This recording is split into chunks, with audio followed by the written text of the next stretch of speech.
একই পরিবারে পরপর দুই মৃত্যু। বাবার শ্রাদ্ধের মাঝে বিদ্যুৎস্পৃষ্ট হয়ে প্রাণ গেল ছেলের। ঘরে তখন শ্রাদ্ধের আয়োজন, চারিদিকে শোকের আবহ, আত্মীয় স্বজনদের আনাগোনা। বাবার শেষ কাজ যাতে কোনো খামতি না থাকে সেই দায়িত্ব কাঁধে নিয়ে ছুটে বেড়াচ্ছিলেন বড় ছেলে চিরঞ্জিত অধিকারী।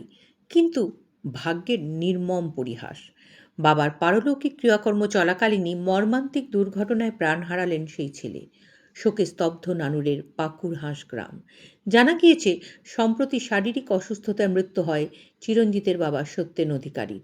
বাবার শ্রাদ্ধের আয়োজনের মধ্যেই সাদা থান কাপড় পরে বাড়ির বিভিন্ন কাজকর্মের তদারকি করছিলেন চিরঞ্জিত।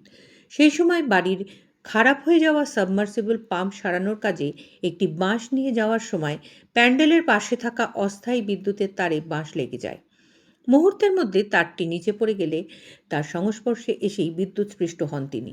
স্থানীয়রা দ্রুত তাকে নানুর ব্লক প্রাথমিক স্বাস্থ্যকেন্দ্র হয়ে বোলপুর মহকুমা হাসপাতালে নিয়ে গেলে চিকিৎসকরা মৃত বলে ঘোষণা করেন।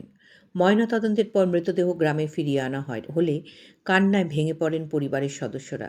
জানা গিয়েছে চিরঞ্জিত কলকাতার একটি বেসরকারি নিরাপত্তা সংস্থায় আধিকারিক পদে কর্মরত ছিলেন। বাড়িতে রয়েছেন তার সদ্য বিধবা মা, স্ত্রী ও দুই নাবালক ছেলে। বাবাকে হারানোর শোক এখনো কাটেনি পরিবারের। তার মধ্যেই ছেলের এমন মর্মান্তিক পরিণতি। এই দ্বিগুণ আঘাতে শোকে স্তব্ধ হয়ে পড়েছে গোটা Pakurhans. Bureau report, Bolpur news.